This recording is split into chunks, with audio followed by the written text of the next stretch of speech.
Estamos en el penúltimo capítulo para terminar esta carta.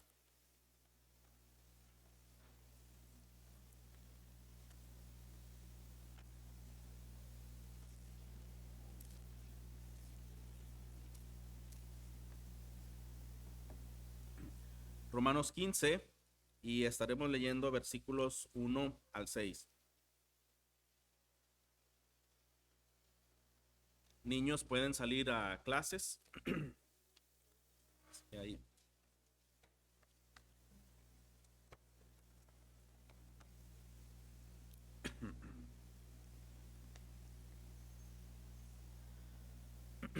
Puede seguir con su vista, hermanos, este pasaje que nos toca leer para entrar en materia. Dice Romanos 15 a partir del versículo 1. Así que nosotros, los que somos fuertes, debemos sobrellevar las flaquezas de los débiles y no agradarnos a nosotros mismos. Cada uno de nosotros agrade a su prójimo en lo que es bueno para su edificación. Pues ni aun Cristo se agradó a él mismo, antes bien, como está escrito, los insultos de los que te injuriaban cayeron sobre mí. Porque todo lo que fue escrito en tiempos pasados para nuestra enseñanza se escribió, a fin de que por medio de la paciencia y del consuelo de las Escrituras tengamos esperanza, y que el Dios de la paciencia y del consuelo les conceda tener el mismo sentir los unos para con los otros, conforme a Cristo Jesús, para que unánimes a una voz glorifiquen al Dios y Padre de nuestro Señor Jesucristo. Recordando, hermanos, lo que hemos estado aprendiendo en los domingos anteriores, en las semanas pasadas, particularmente en el capítulo 14, el capítulo anterior, hemos notado, hemos observado que hay algunas diferencias dentro de la iglesia de Roma, a donde Pablo está escribiendo esta carta y esta porción. Diferencias de opinión entre dos grupos de la iglesia que se habían clasificado de acuerdo a su contexto. Ellos venían de diferentes contextos nacionales y religiosos, por lo tanto, las conciencias de estos hermanos variaban en cuanto a algunos asuntos que eran completamente secundarios, no eran prohibitivos, no eran asuntos de pecado, pero ellos los percibían de manera distinta, como mencioné, de acuerdo a su contexto familiar, religioso y nacional. Pablo ha venido insistiendo en cómo se deben tomar estas diferencias de opinión en los asuntos no esenciales en la iglesia para cuidar de que estas cosas que son secundarias y no deben trascender, no deben tener relevancia, no sean un objeto de amenaza para la unidad de la iglesia. La tesis de Pablo es que los asuntos que la Biblia no prohíbe y no son señalados como pecado, los creyentes seamos muy cuidadosos de no clasificar equivocadamente estos asuntos debido a las diferencias conciencias que existen en cualquier grupo o en la iglesia, ¿verdad? Debemos tener cuidado de cómo clasificamos algunas prácticas donde la Biblia no tiene una prohibición categórica. Sin embargo, la Biblia sí nos da elementos, sí nos dice principios sobre los cuales debemos decidir todas las cosas que queremos hacer, y hay asuntos que, por supuesto, la Biblia es bastante categórica, bastante específica, de la cual todo creyente no debe participar. Entonces el creyente debe tener esa capacidad de poder discernir, de poder diferenciar lo que es una cosa y lo que es otra. Estas diferencias en la iglesia de Roma, los capítulos que hemos estudiado anteriormente, esas diferencias giraban alrededor especialmente de dos asuntos, ¿verdad? Uno era las leyes dietéticas, los que comían carne y los que no comían carne, porque algunos compraban carne en las carnicerías donde había sido ofrecida a ídolos, y para ellos no tenía ningún tipo de pecado porque ellos no estaban adorando, no estaban inmersos en la idolatría. Pero los hermanos de contexto judío, para ellos esto era algo muy difícil de poder entender o de poder participar. Otra diferencia era acerca del calendario judío, acerca de los días. Para algunos los días tenían cierta relevancia y para otros no era el mismo caso. Así que, hermanos, aunque el apóstol Pablo ha señalado ya acerca de que hay una libertad que el creyente tiene en Cristo para participar de asuntos no prohibidos en las Escrituras, y también nos ha estado enseñando acerca del amor que debe predominar en la iglesia. Y para lograr el amor en la iglesia, hay una frase que estudiamos en el capítulo anterior que dice: vístanse del Señor. ¿Se acuerda? Vístanse del Señor. Y este es un consejo que el apóstol Pablo da para poder sobrellevarnos, para poder cuidarnos, para poder resolver cualquier situación cuando estamos vestidos del Señor. Este capítulo 15 y los versículos que hemos leído continúa con el mismo tema, pero ahora la exhortación tiene un tono distinto, hermanos. Ahora lo que el apóstol Pablo quiere decir en estos versículos que hemos leído es que podamos nosotros considerar con cautela esta libertad que tenemos en Cristo, esta libertad cristiana. Es decir, que no porque hay asuntos no prohibidos en la Biblia, no porque hay asuntos que no representan un pecado para el creyente, sus prácticas, esto no significa que es un derecho para practicar sin consideración de los hermanos de la fe. Es decir, como un autor lo dijo, el cristiano no debe hacerse esclavo de su libertad cristiana. Qué paradójico, ¿verdad? El cristiano no debe hacerse esclavo de su libertad cristiana. Es decir, ninguno de nosotros debe tomar un sentido arrogante, inapropiado, decir, bueno, como el Señor no lo clausura, específicamente no lo prohíbe, pues no importa, yo voy a practicar mi libertad cristiana, aunque algún hermano no lo pueda ver bien y quizá esto le pueda afectar, pues no estoy haciendo nada malo. Bueno, hermanos, no es esa actitud la que el creyente debe tener. Debemos considerarnos unos a otros, ¿verdad? Y el pastor Jaime explicó la semana pasada que nuestras acciones y nuestras actitudes desembocan en dos resultados: edificación o tropiezo, ¿verdad? Edificación o tropiezo. Desde luego, hermano, el creyente es llamado ¿a qué? Edificar, ¿verdad? A edificar. Y entonces, en ese deseo de edificar a los hermanos en Cristo, muchas veces tendremos que limitar nuestra libertad cristiana, que no nos lleva a pecar, pero que muchas veces el amor por el hermano tiene que ser más fuerte que nuestros derechos de libertad. Amén, hermanos. Y en este sentido, hermanos, el tema central en los capítulos 14 y 15 pudiéramos decir que es la unidad. Y es una unidad que tenemos por medio de Cristo, y por lo tanto debemos conservar y procurar cuidar. Y el apóstol Pablo aquí en estos versículos que leímos nos va a dar algunos consejos prácticos de cómo conservar la unidad. Y antes de entrar de lleno al tema, son 3 consejos que vamos a ver esta mañana. Vamos a confirmar esta verdad que acabamos de mencionar, de que la unidad no es producida por los creyentes. Algunas veces creemos, y esto lo mencionó también el pastor la semana pasada, la unidad no la provocamos nosotros, no la producimos nosotros, ni siquiera debemos trabajar en un sentido para lograr la unidad. La unidad, hermanos, ya fue lograda. La unidad ya ha sido otorgada a la iglesia, y esto ha sido por Cristo. Nosotros no hemos hecho nada para ello.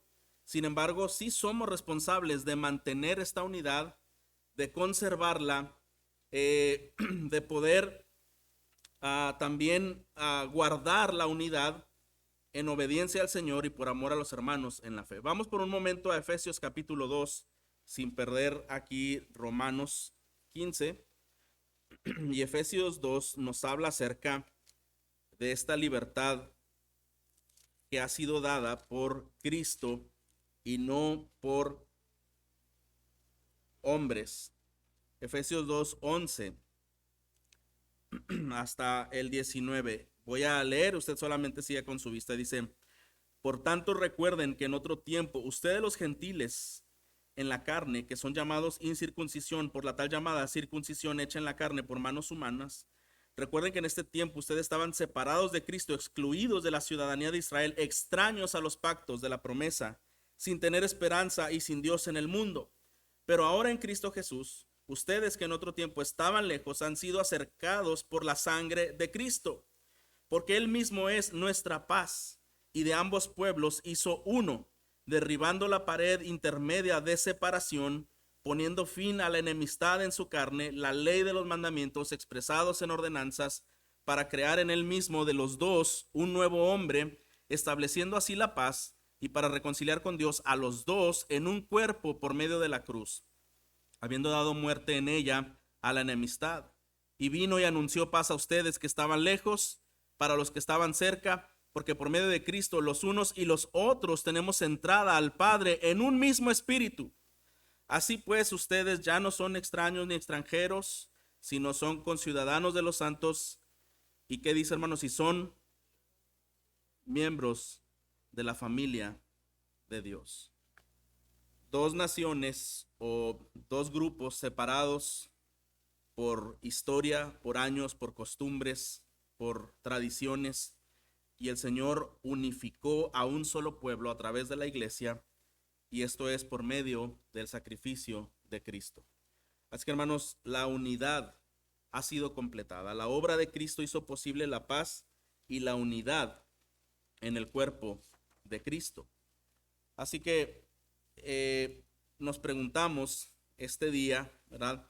¿Cómo es que nosotros podemos entonces mantener la unidad? ¿Cómo es que nosotros podemos mantener, conservar esta unidad que no la estamos nosotros logrando? Ya ha sido derramada, ya ha sido por el Señor lograda y otorgada la obra de Cristo que hizo posible la paz y la unidad en el cuerpo de Cristo. ¿Cómo nosotros entonces podemos conservarla? Bueno, vamos a ver primeramente, hermanos, que la unidad del cuerpo de Cristo, la unidad del cuerpo de Cristo es protegida cuando se renuncia a nuestro deseo de agradarnos a nosotros mismos. La unidad del cuerpo de Cristo es protegida cuando se renuncia a nuestro deseo de agradarnos a nosotros mismos. Y esto es lo que acaba de mencionar aquí el apóstol Pablo, regresando a Romanos 15. Así que nosotros, los que somos fuertes, debemos sobrellevar las flaquezas de los débiles y no agradarnos a nosotros mismos. ¿Cómo es que una persona puede renunciar a un deseo de agradarse a sí mismo? Bueno, hermanos, decimos renunciar porque el deseo de agradarse a sí mismo, esto es algo natural. Ya hemos nacido con él. Nuestra tendencia humana es sentirme agradado, sentirme cómodo, sentirme seguro. Ninguno de nosotros hace cualquier cosa para ponerse en riesgo, para sentirse amenazado, para sentirse descubierto, para sentirse vulnerable.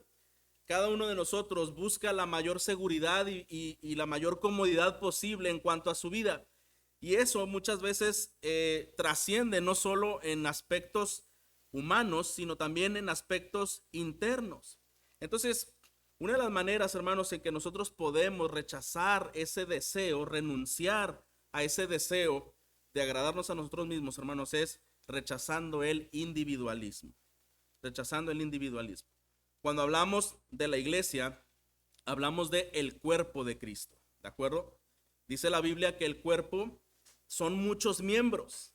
Es un solo cuerpo, pero son muchos miembros. Y esta analogía nos hace pensar, nuestro cuerpo tiene manos, tiene ojos, tiene nariz, tiene oídos.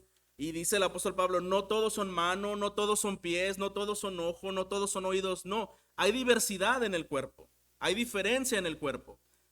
Quizá algunos recuerdan cuando vimos de la iglesia saludable, había una ilustración en donde mencionaba que la iglesia, viéndola como esa metáfora de miembros de un cuerpo humano, entonces se reunían y decían, bueno, las manos se reúnen y dicen, yo quiero encontrar una iglesia distinta porque no hay mucha actividad para mí. Yo quiero aplaudir más, ¿verdad? Entonces, pues las manos estaban inquietas y se habían acercado y habían compartido algunas necesidades, algunos deseos que querían hacer. Mientras que el oído, por otro lado, decía, bueno, nosotros escuchamos enseñanza y escuchamos algunas cosas, pero de pronto, ¿por qué hay oraciones en privado? Nosotros queremos seguir escuchando ruido porque es algo en lo cual nosotros nos sentimos edificados.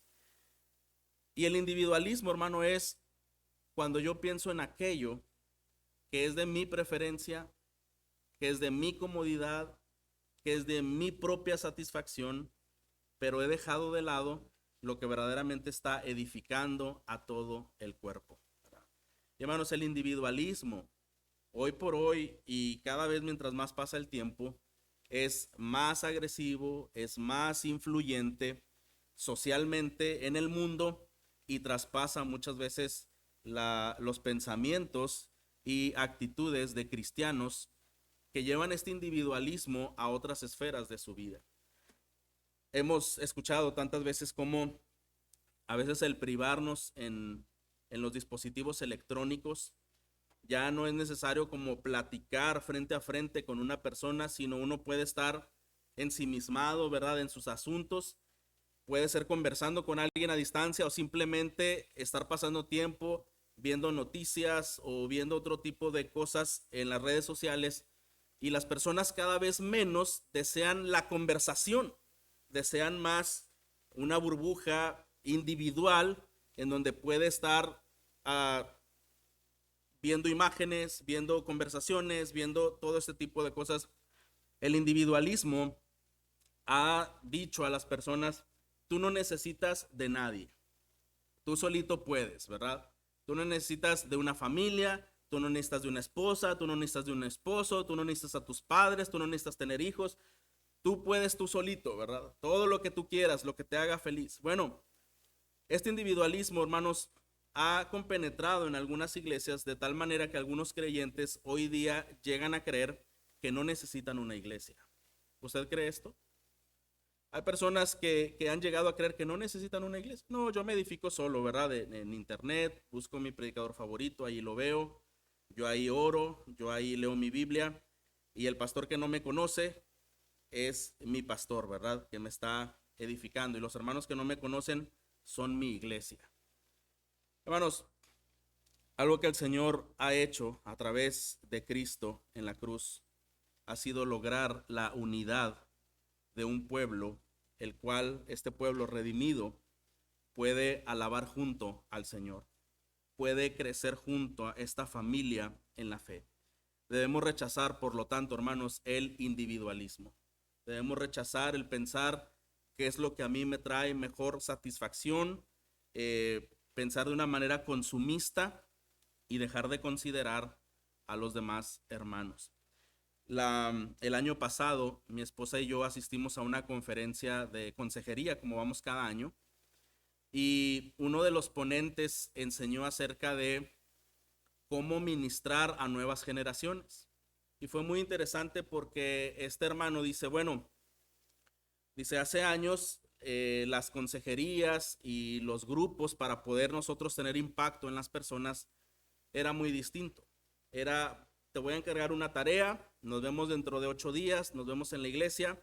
Saliendo de la iglesia, el grupo de creyentes, los amigos se juntan a comer pollo, ¿verdad? En algún lugar, porque normalmente es pollo lo que se come los domingos. Y esa era como que la actividad y la comunión cristiana de hace algunos años. Dice, pero las nuevas generaciones son diferentes. Ellos desean más comunicación en el sentido de enviarse audios, de enviarse diagramas, de poder hacer una comunión constante, de poder expresar sus dudas de una manera más abierta, más sincera. Y cuando un creyente ya de una generación no tan nueva no comprende que las generaciones van cambiando, podemos ser un estorbo para estos hermanos que vienen con una diferencia contextual en donde ellos están creciendo. Y si quizás nosotros decimos, no, todo tiene que ser igual que antes, tenemos que cantar igual que antes, tenemos que hacer todo exactamente igual que antes. Bueno, este pastor decía lo siguiente, cuando una iglesia tiene una filosofía inadecuada como esta, lo que va a pasar es que solamente la iglesia va a ser caracterizada por miembros de la misma generación, van a crecer, van a llegar a ser hermanos adultos y su deseo y su mayor anhelo es esperar que Cristo venga. Pero ya no hay más evangelismo, ya no hay más ministerios de alcance, ya no hay otro tipo de desafíos hacia la iglesia, porque entonces ellos han buscado su individualismo, sentirse cómodos, ¿verdad? Yo me siento cómodo con hermanos que son como yo, que piensan como yo, que les gusta lo mismo que a mí, pero si viene una persona con conceptos distintos, con una edad muy desfasada a la mía, me incomoda, ¿verdad? Yo prefiero ese grupo que me da seguridad. Cuidado, hermanos, debemos renunciar, debemos rechazar el individualismo. El apóstol Pablo dice: los que somos fuertes debemos sobrellevar las flaquezas de los débiles y no agradarnos a nosotros mismos. No agradarnos a nosotros mismos. ¿De qué manera podemos nosotros también preservar la unidad rechazando o renunciando a agradarnos a nosotros mismos? Bueno, también cuando rechazamos, hermanos, el separatismo. Justamente lo que está pasando en esta iglesia de Roma es que se habían formado algunos grupos de hermanos que tenían cosas en común, no en cuanto a la fe en Jesucristo, no en cuanto al evangelio, porque toda la iglesia tenía eso en común, pero ellos estaban buscando tener en común cosas secundarias, ¿verdad? Cosas secundarias. Y el separatismo, hermano, es cuando nosotros, y esto no está mal, identificarnos con algunos hermanos de la iglesia por la edad, por algunos otros tipos de situaciones humanas, pero pensar solamente estos son mis hermanos, ¿verdad? Con ellos yo canto, con ellos yo oro, con ellos yo platico, con ellos yo me llevo bien, pero en la iglesia no puedo con todos, ¿verdad? Nada más con este grupo es con el que yo me siento a gusto. Y mire, le voy a poner un ejemplo. Hace unas décadas en las iglesias comenzaron a promover lo que son las células o los grupos pequeños.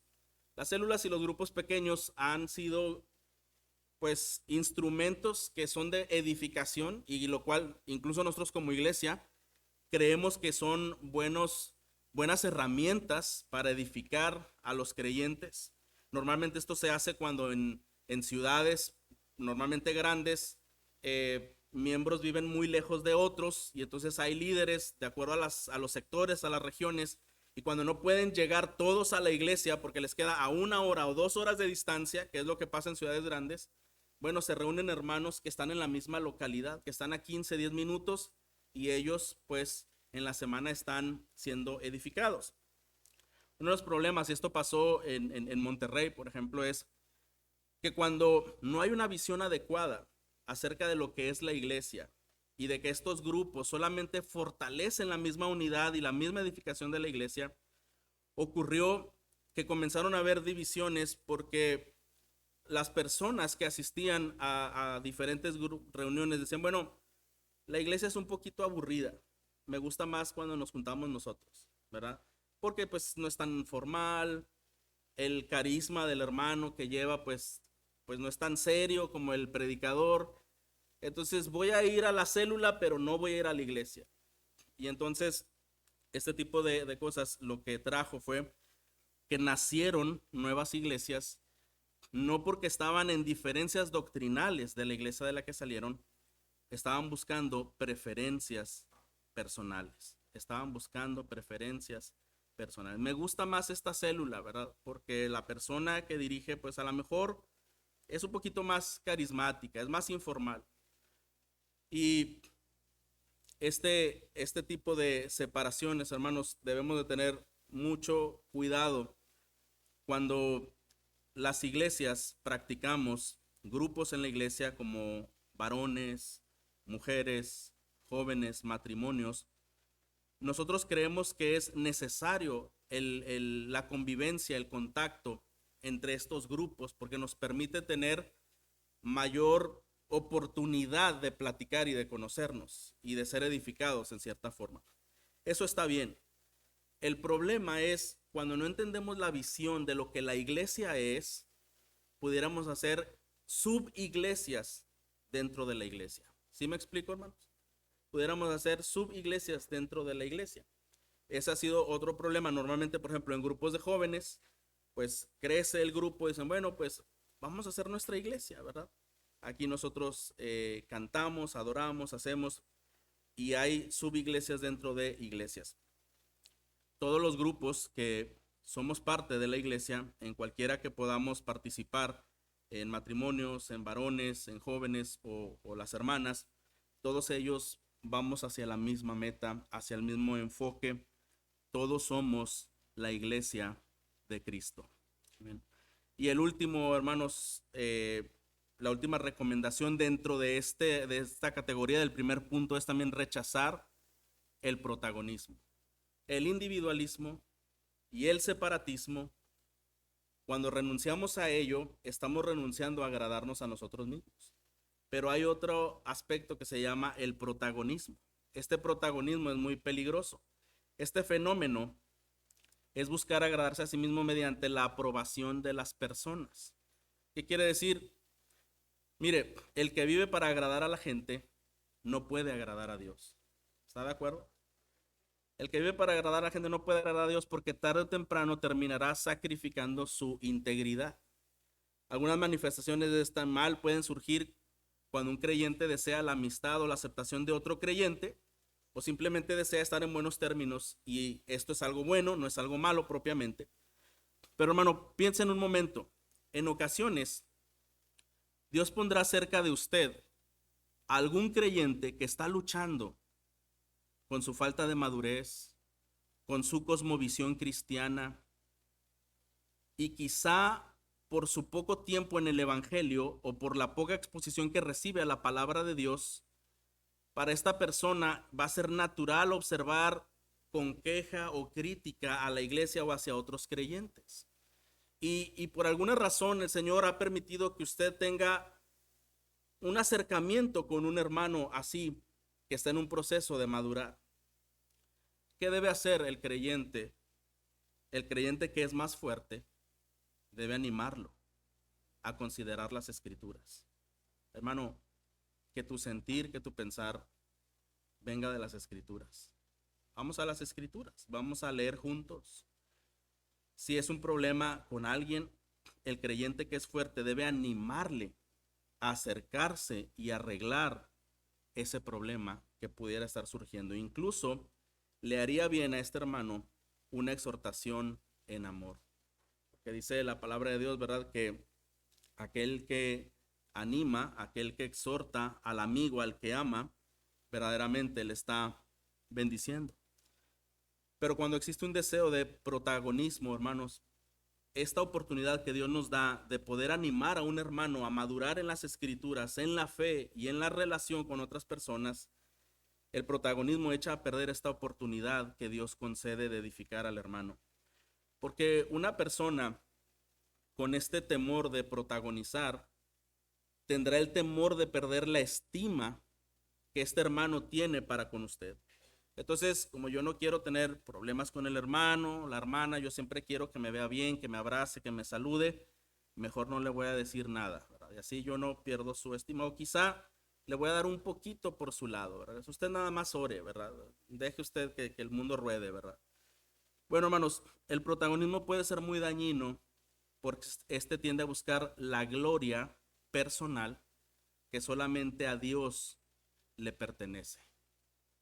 No es algo cualquier cosa, ¿verdad, hermano? El protagonismo es buscar obtener la gloria que solo a Dios le pertenece.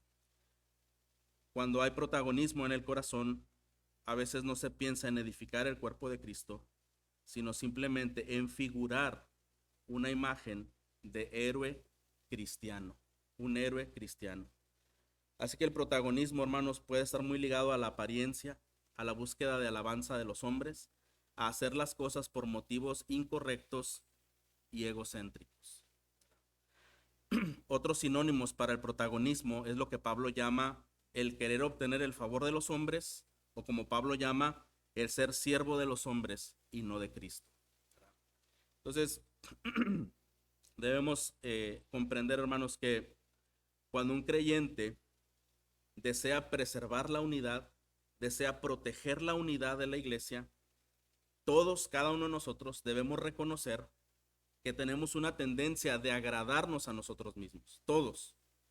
Y como creyentes, cuando queremos proteger la unidad de la iglesia, debemos renunciar a ese deseo de agradarnos a nosotros mismos.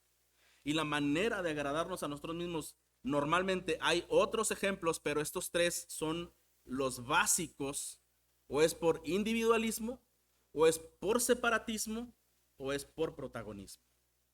Entonces debemos de tener cuidado cuando alguno de estas se empieza a manifestar en nuestro corazón, es decir, yo quiero renunciar a mi deseo de ser agradado, a buscar mi comodidad, a buscar mi seguridad antes que la edificación de todo el cuerpo de Cristo. Mire lo que dice el versículo 2. Cada uno de nosotros agrade a su prójimo en lo que es bueno para su edificación. Y quizá pudiéramos decir, bueno, ¿no acabamos de escuchar que no debemos buscar agradar a las personas? Sí, pero ¿qué nos dice este texto? Agrade a su prójimo ¿en qué? En lo que es bueno, en lo que es necesario para su edificación. Yo sé que muchas veces en las relaciones familiares, cuando usted ama a uno de sus seres queridos, quizá a uno de los hijos, una de las maneras en que quiere demostrar su amor es enseñándole a tomar buenas decisiones. ¿No es así? Enseñándole a tomar buenas decisiones. No solamente a poder proveer todo lo que su hijo desee, sino que él pueda llegar a tener un día la madurez de escoger lo que verdaderamente le hará bien y pueda tener el discernimiento de rechazar lo que le hará daño. Bueno, hermano, como cuerpo de Cristo, ese debe ser nuestro sentido, nuestro sentir al cuidarnos unos de otros. Debemos procurar unos y otros la madurez en Cristo de tal manera que podamos tener un discernimiento adecuado para aceptar lo bueno y para rechazar todo aquello que nuestro corazón demande y que no va conforme al evangelio de Cristo. Este versículo 2 nos dice que no se trata de vivir para agradar a la gente, se trata de agradar a las personas en lo que es bueno para su edificación. Mire, Romanos 14:19, por ejemplo, nos dice esto. Así que procuremos lo que contribuye a la paz y a la edificación mutua. Así que procuremos lo que contribuye a la paz y a la edificación mutua. ¿Qué es esto de procurar? Es aquello que se busca intencionalmente para que pueda predominar una paz y una edificación de todos, ¿verdad? Entonces, como creyente, ¿cuál es mi responsabilidad al ser miembro del cuerpo de Cristo? No es sentirme agradado en todo. Mi responsabilidad es que yo intencionalmente debo buscar todo lo que para el cuerpo de Cristo contribuya a la paz y para que todos podamos ser edificados. Amén, hermanos. Esa es mi responsabilidad como un miembro del cuerpo de Cristo. Y esa es su responsabilidad y es la responsabilidad de todos los que somos parte del cuerpo de Cristo. Intencionalmente debemos buscar la paz y la edificación mutua. Entonces significa que intencionalmente yo procuro ayudar, cada uno de nosotros debe procurar ayudar a los demás en su proceso de edificación y crecimiento espiritual. Y mire, hermano, para ello muchas veces tenemos que renunciar no solo a nuestra comodidad o a nuestra seguridad, incluso puede ser a algunas oportunidades o a incluso a algunos hábitos. No vaya ahí, pero 1 Corintios 10:23 dice esto: todo me es lícito, pero no todo conviene. Todo me es lícito, pero no todo edifica. ¿Qué dice el apóstol Pablo? Que yo lo puedo hacer. No es condenatorio, no es pecado, pero antes de hacer lo que quiero hacer, debo preguntar, ¿esto es conveniente? ¿Esto va a traer edificación? Porque si no trae edificación y no es conveniente, aunque no es algo malo, seguramente entonces tendremos opciones mejores para elegir. ¿De acuerdo, hermanos? Tendremos opciones mejores para elegir. Romanos 15:3, vamos de nuevo a nuestro texto, versículo 3. Y ahora nos dice el ejemplo de Cristo, pues ni aun Cristo se agradó a él mismo. Antes bien, como está escrito, los insultos de los que te injuriaban cayeron sobre mí. Como creyentes sabemos que nuestro ejemplo supremo a seguir es la vida de Cristo, ¿verdad? Y el apóstol Pablo le está recordando, hermanos, no busquen agradarse a sí mismos, porque recuerden que ni siquiera Cristo buscó agradarse a sí mismo. Antes, y él cita la escritura, cita uno de los salmos, el Salmo 69, en este versículo 3, donde dice, antes como está escrito, los insultos de los que te injuriaban cayeron sobre mí. Y esto habla como un salmo mesiánico, ¿verdad? Cómo el Mesías tuvo que soportar injurias, vituperios, blasfemias, azotes, calumnias. Todo esto lo tuvo que soportar para el bien de los planes de Dios, para la redención del pueblo de Dios. Así que, hermano, la muerte de Cristo en la cruz es el ejemplo supremo de alguien que no buscó su propio bienestar, sino que fue capaz de sacrificar su vida entera por el bien de los demás. ¿Estamos de acuerdo, hermanos? Ahora, cuando Él busca el bien de los demás, no precisamente fue para ser aceptado, ni siquiera para ser entendido por los de su propia época. Ni siquiera los más cercanos podían comprender muchas veces lo que Cristo hacía. Y la Biblia, hermanos, tiene varias invitaciones para nosotros para seguir el ejemplo de Cristo.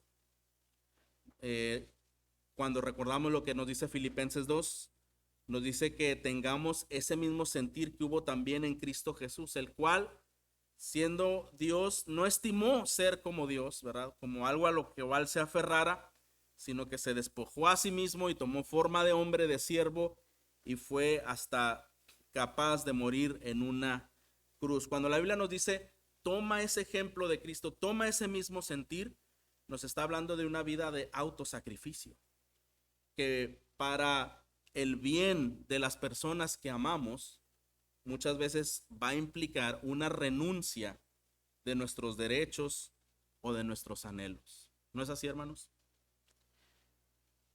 Nos dice también que ninguna persona tenga un concepto más alto de sí que el que debe tener, sino que cada quien debe pensar con cordura. La Biblia también nos dice que debemos estimar a los demás como superiores a nosotros mismos. Así que el ejemplo de Cristo nos lleva a la convicción de que el sacrificio personal es necesario para edificar a otros. El sacrificio personal, hermanos, conlleva una renuncia de nuestras pretensiones para poder lograr el bienestar de los demás. Pero vamos al segundo punto.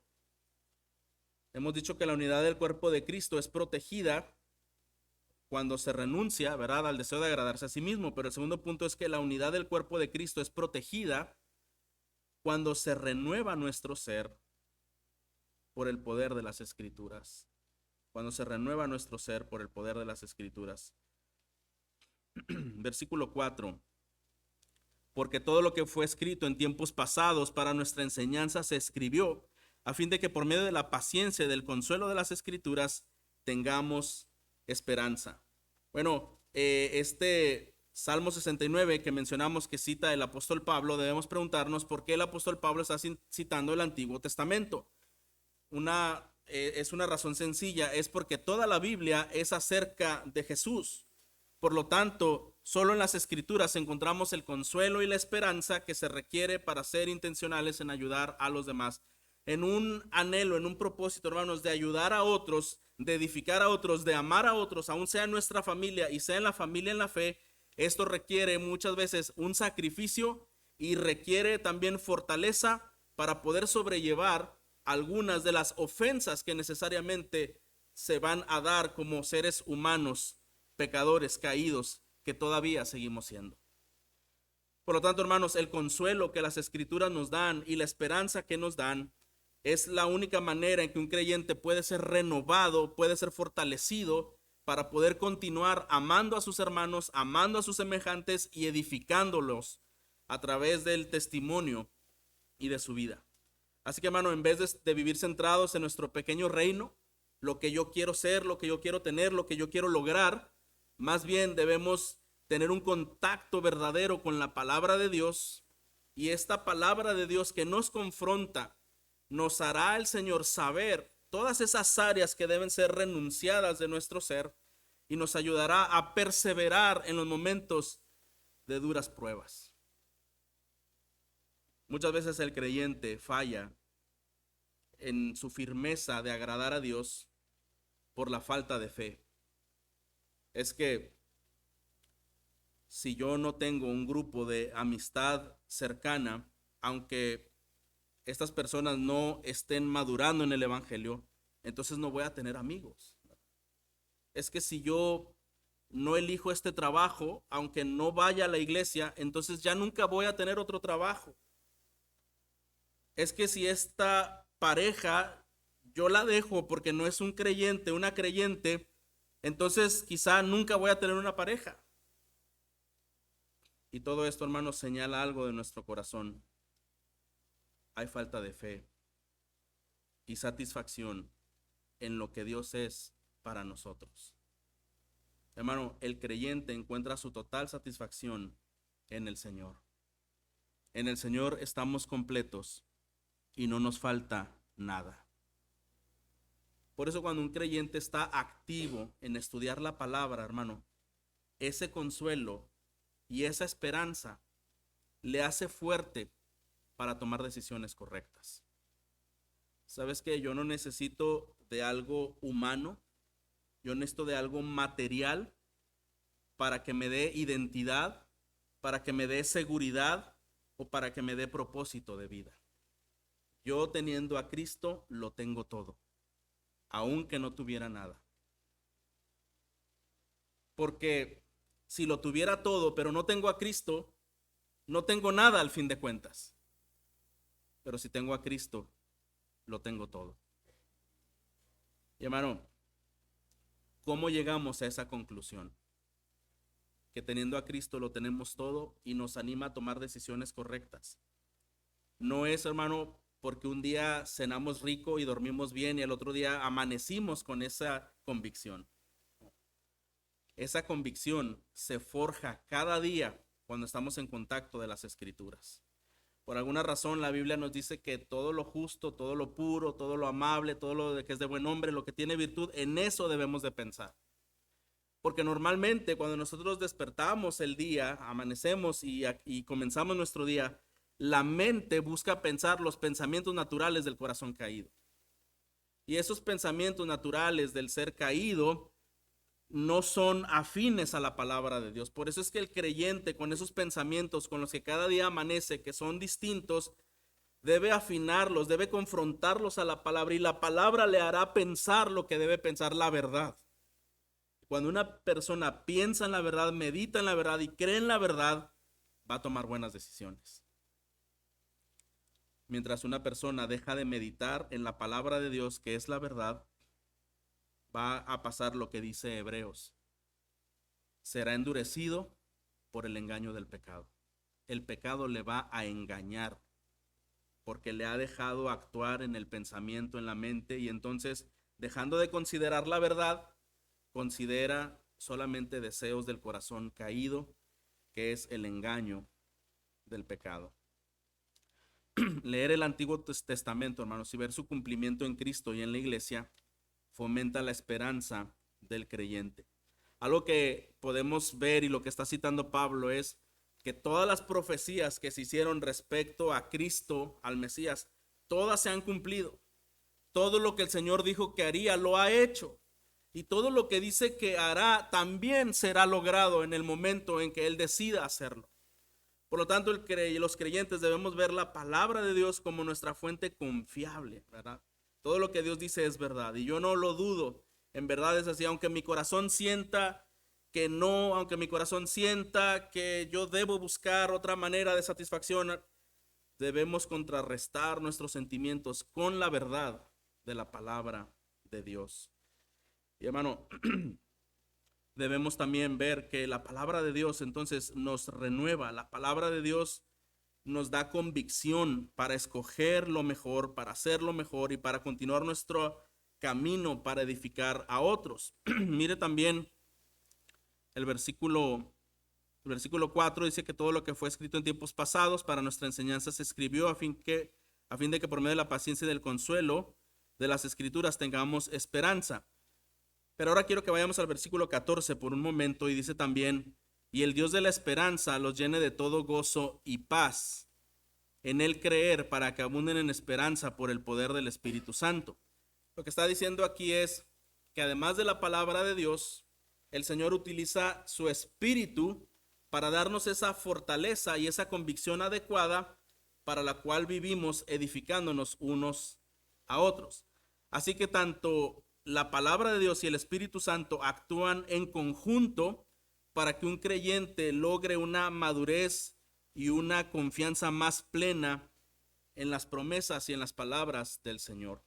A veces pensamos, bueno, yo quiero tener más fe, ¿verdad? Y quiero confiar más en Dios.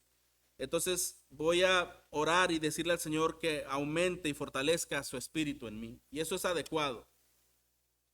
Pero el Espíritu Santo no actúa solo. El Espíritu Santo actúa en conexión con la palabra de Dios. Uno de los hombres, de los cristianos heroicos de los siglos pasados, él decía lo siguiente. Él decía, mi intención era orar 3 horas por la mañana. Y esta persona llevaba un registro que entre 4 o 5 de la mañana se ponía de rodillas a orar. Y dice, bueno, debo confesar algo. Mi corazón es muy débil para orar.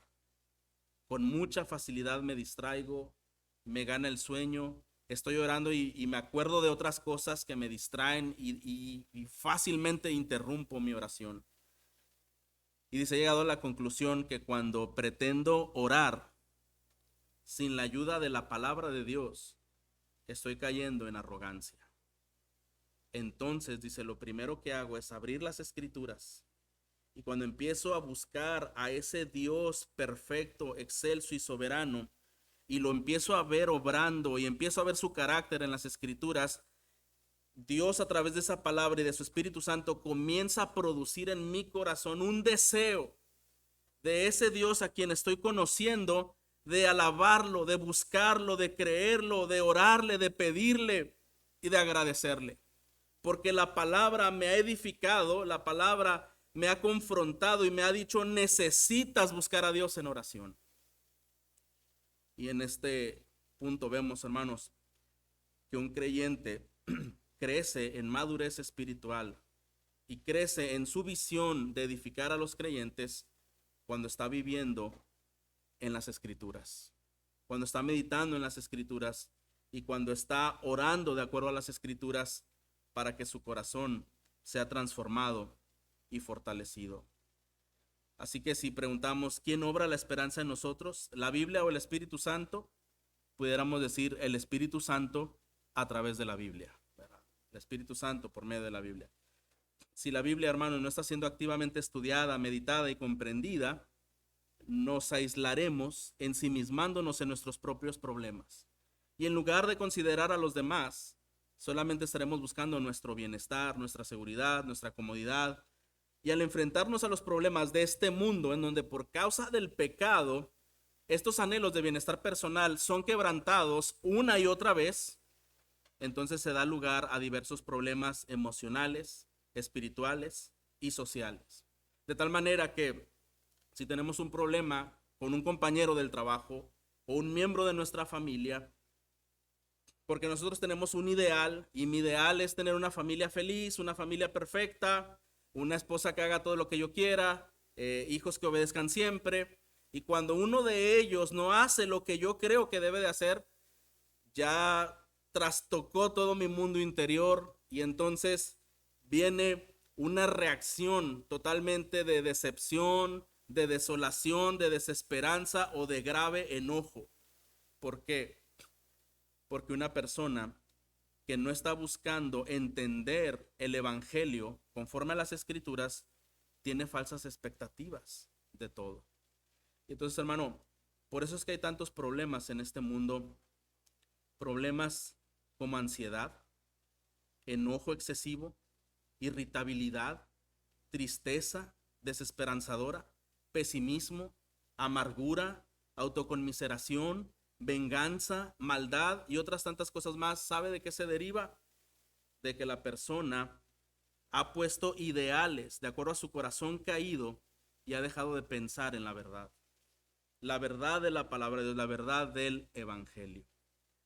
Llama mi atención uno de los libros que hemos estudiado en matrimonios y es Cuando pecadores dicen acepto. ¿Qué dice ese título? Hermano, no se oye muy romántico, no se me antoja tomar ese estudio, ¿verdad? Yo pensé, decía, las 7 claves del amor exitoso, ¿verdad? O algo así. No, hermanos, pero el evangelio nos dice la verdad. ¿Sabes que tú eres un pecador? Tu pareja es una pecadora, un pecador, y ambos necesitan la gracia del Señor. Y ambos necesitan perdonarse y cuidarse y renovar su corazón y su vida delante de Dios, porque ambos necesitan la gracia del Señor. Hermanos, y lo mismo pasa en el entorno de la iglesia. Cuando nuestro corazón se siente afectado, ¿cómo los hermanos de la iglesia son así? ¿Por qué no hay el amor que debería de haber? La unidad que todos deberíamos de tener. Hermanos, cada uno de nosotros estamos en un proceso de ser más semejantes a Cristo. Y lo que debemos comprender es que cada uno de nosotros necesita la misma gracia del Señor para ser renovados, para ser perdonados, para ser santificados en el Señor. Así que, hermano, no tengamos ideales equivocados de la familia, del trabajo, de la iglesia, porque mientras estemos en este mundo caído, no nos podremos librar de los efectos del pecado. ¿Está de acuerdo, hermano? Mientras estamos en este mundo caído, no nos podemos librar de los efectos del pecado. Por eso, hermanos, la exhortación es a confiar plena y totalmente en el Señor y creer su evangelio y arreglar nuestra vida de acuerdo a este evangelio. Dios nos libre de estos problemas que cada vez son más populares en nuestros días que acabamos de mencionar: ansiedad, enojo excesivo, irritabilidad, tristeza desesperanzadora, pesimismo, amargura, autoconmiseración, venganza, maldad y otras tantas cosas no mencionadas aquí. Podemos volvernos, como dice el autor Jim Berg de Transformados a su imagen, que es el estudio que daremos, dice que cuando una persona que está viviendo bajo uno de estos efectos se vuelve terrorista de relaciones. Qué interesante el término, ¿verdad? Terrorista de relaciones.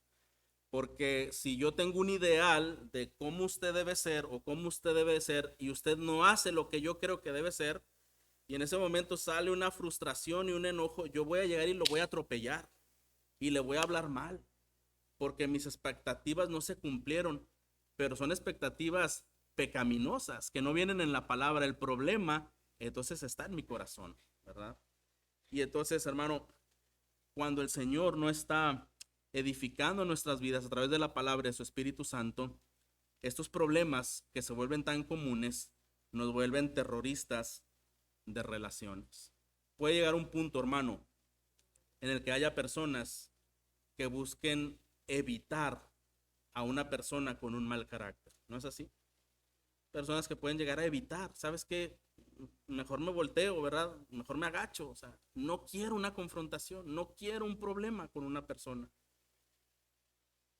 Hermanos, el Señor ha provisto una iglesia para nosotros como nuestra familia en la fe. Y debemos de amarnos, y debemos de sobrellevarnos, y de perdonarnos cuantas veces sea necesario. Y hermano, si tú estás en una posición en la que estás siendo evitado, y podemos decir, es que yo así soy, ¿verdad? O, es por alguna situación fuera de mí, seamos humildes y pensar si estoy siendo de edificación a otros hermanos o estoy siendo de tropiezo con mi carácter, con mis actitudes, con mi falta de amor, mi falta de interés. El Señor nos dé convicción al respecto. Y vamos al punto 3 para terminar, hermanos. La unidad del cuerpo de Cristo es protegida. Hemos dicho que es protegida cuando se renuncia al deseo de agradarse a sí mismo. Hemos dicho que es protegida también cuando se es renovado por la palabra de Dios. Y número 3, la unidad del cuerpo de Cristo es protegida cuando se recibe de parte de Dios un mismo sentir. La unidad del cuerpo de Cristo es protegida cuando se recibe de parte de Dios un mismo sentir de unos para con otros en Cristo. Cuando recibimos un mismo sentir de parte de Dios unos para con otros en Cristo. Versículo 5, estaremos leyendo ya para cerrar este tiempo, 5 y 6. Y que el Dios de la paciencia y del consuelo les conceda tener el mismo sentir los unos para con los otros, conforme a Cristo Jesús, para que unánimes a una voz glorifiquen al Dios y Padre de nuestro Señor Jesucristo.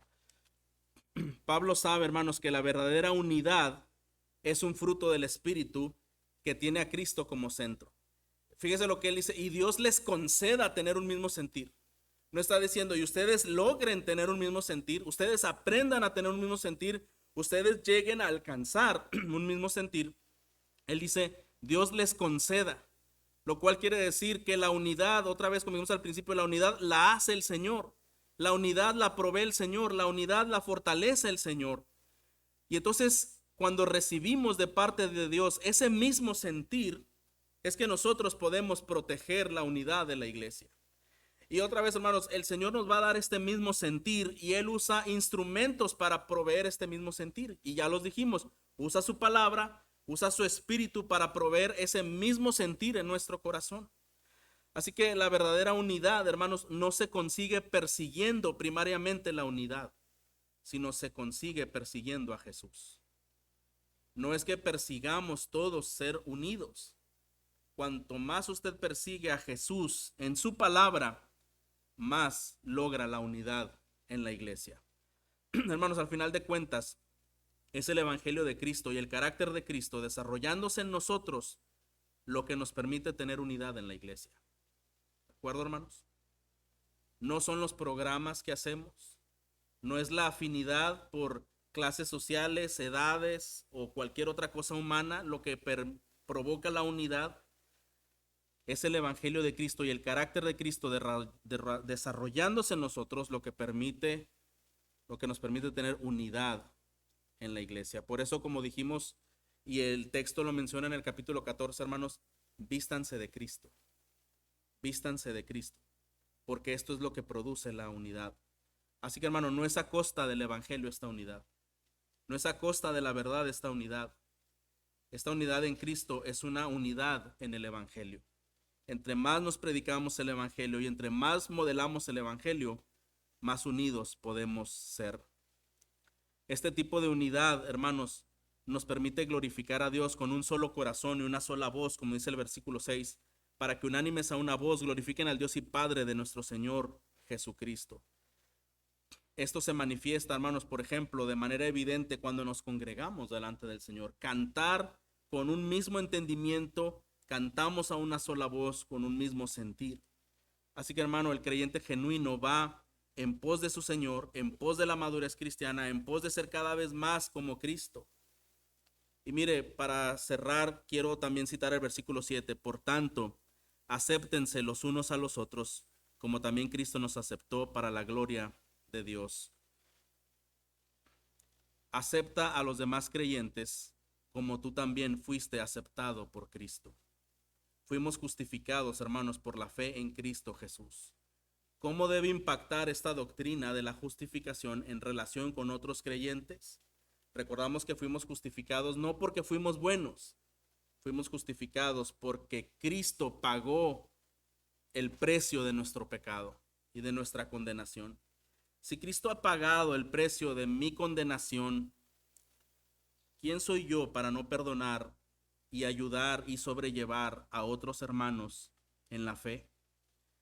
Somos aceptados a pesar de nuestras deficiencias y defectos, y si entendemos esto, seremos capaces de aceptar también a otros a pesar de sus deficiencias y sus defectos. Mire lo que dice un autor, dice él, la manera de determinar qué también entiendes el evangelio es ver cuánto amas a las personas a pesar de sus defectos. Qué interesante, ¿verdad, hermano? La manera de determinar qué también entiendes el evangelio es ver cuánto amas a las personas a pesar de sus defectos. Antes de buscar aislarte o separarte o rechazar, amas a las personas a pesar de sus defectos. Cuando nos aceptamos a pesar de tener diferencias, hermanos, en nuestra formación religiosa y familiar, pero nos respetamos y estamos creciendo en comprender cada vez más el evangelio, entonces Dios es glorificado. Esta conclusión le lleva a que pensemos en esta consideración, hermanos. La Biblia reconoce a dos personas. Hay dos personas en las Escrituras y debemos identificar cuáles somos nosotros. Una persona es un demoledor. El demoledor es el que derriba, separa y destruye. Y el otro es un edificador. Este edifica, une y construye. Son diferentes, son completamente opuestos. De acuerdo a la palabra de Dios, el creyente verdadero es aquel que, al igual que su maestro, invierte, sacrifica y crece para mantener la unidad. El destructor es conocido en la palabra de Dios como el que viene a robar, matar y destruir. Un creyente verdadero, por lo tanto, no puede tener un deseo de separar ni de destruir la unidad de la iglesia. Aunque la Biblia sí menciona que en iglesias nuevo testamentarias hubo falsos hermanos que traían muchos estragos a la iglesia, pero también la Biblia enseña que el que intentara dañar la obra de Dios está provocando a Dios, y eso no es cualquier cosa. Grande cosa es caer en manos de un Dios vivo. Pero para los creyentes de Roma, hermanos, y el deseo es que sea para cada uno de nosotros, la unidad ya ha sido lograda por Cristo y nadie la puede deshacer, nadie la puede romper. Pero sí tenemos la oportunidad y la bendición de contribuir a ella en edificación y bendición colectiva. Qué gran bendición, hermanos, es ser del Señor. Amén. Y qué gran bendición es tener una familia en la fe, a la cual debemos amar, cuidar, proteger y orar porque el Señor preserve esta unidad. Así que, hermano, ¿quién es usted en la iglesia? ¿O quién desea ser en la iglesia? ¿Un edificador o un destructor? En oración pidamos todos ser edificadores de la unidad del cuerpo de Cristo. ¿No es eso lo que todos queremos, hermanos? Oremos que todos seamos edificadores de la unidad del cuerpo de Cristo.